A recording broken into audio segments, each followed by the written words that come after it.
When setting up your Telegram account, you have a lot of settings that you can implement, but key ones would be your privacy ones. So let's just show you how to get to that. You go to your settings. On an Android, it's the 3 bars top left. On an Apple device, there's a cog that gets you into settings.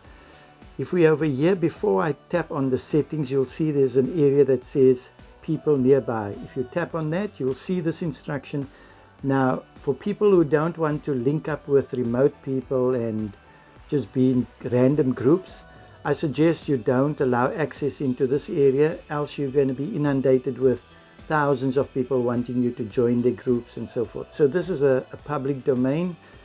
If you tap allow access, you still have to tap another button that says give permission for them to see you. So you can enable and disable it still.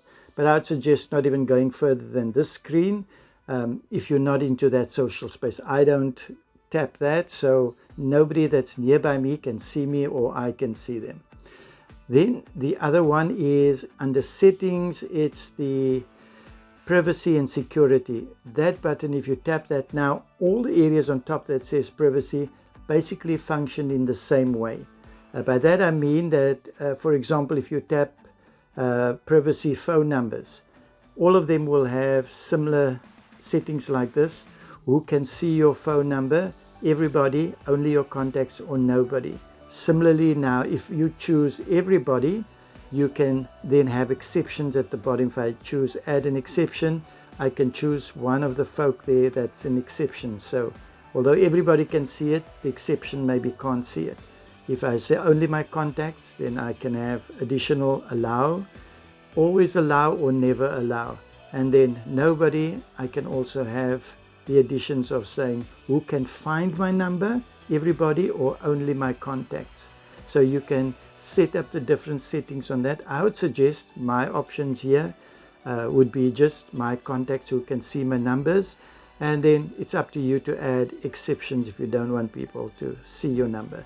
Then check the box top right corner to accept it. And the same applies for all of these. I'm not going to go through all of these features. Just the one right on top, if you tap on that there, this shows blocked users.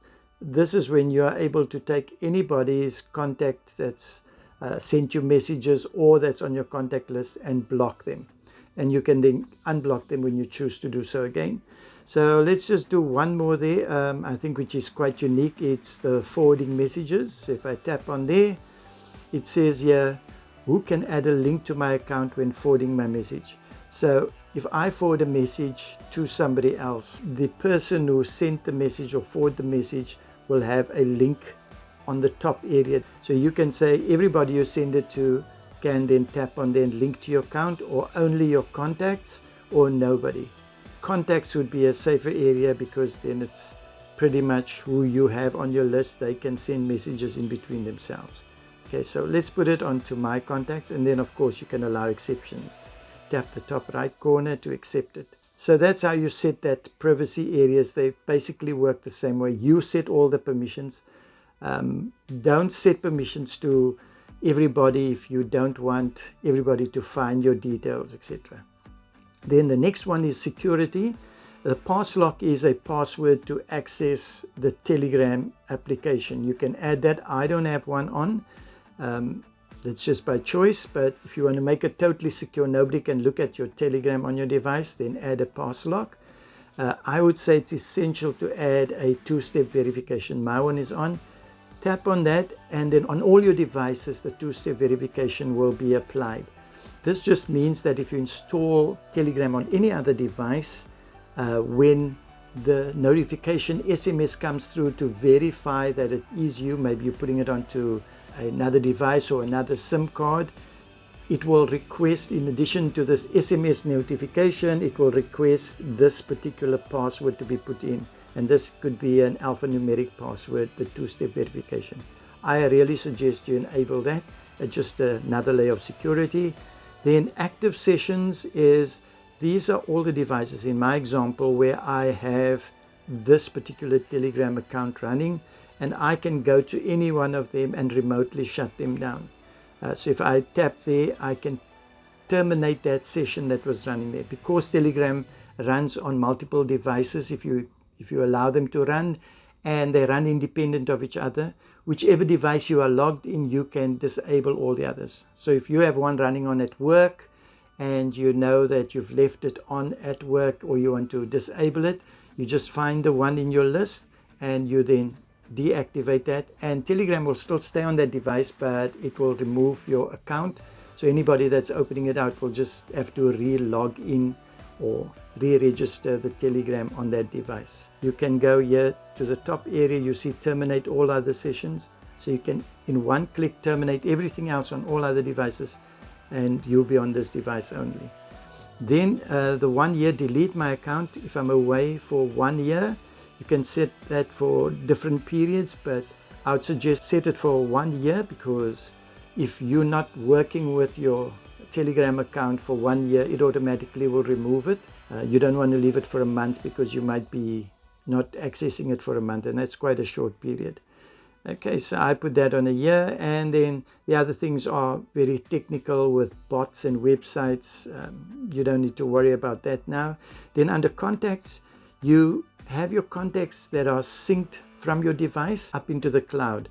So if you go onto another device and your account is linked, you install Telegram, all your contacts will synchronize because it's synchronized into the cloud. If you don't want that to happen, you can disable it here. If you click on delete sync contacts, it will say this will remove your contacts from the Telegram service that's in the cloud. If sync contacts is enabled, contacts will be resynced.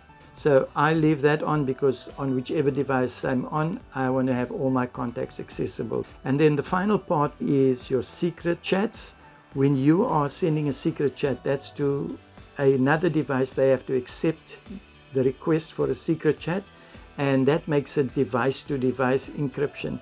You then have the ability to show map previews. If you look at it, you can either not let them see any previews, or you can use Google or Telegram's map preview as a choice here. That's a bit of advanced features, but at least you know where it is. So if I send a secret chat through with a link on, it won't be enabled unless I enable it here. So the point of this little video is just to show you that you have granular control over all the aspects of your privacy and security. And it's up to you to set it like you want to. Please do go through this, make your settings and customize it according to what you want. Remember always that if you're giving permission, afterwards you can't sort of say the application is not doing its job.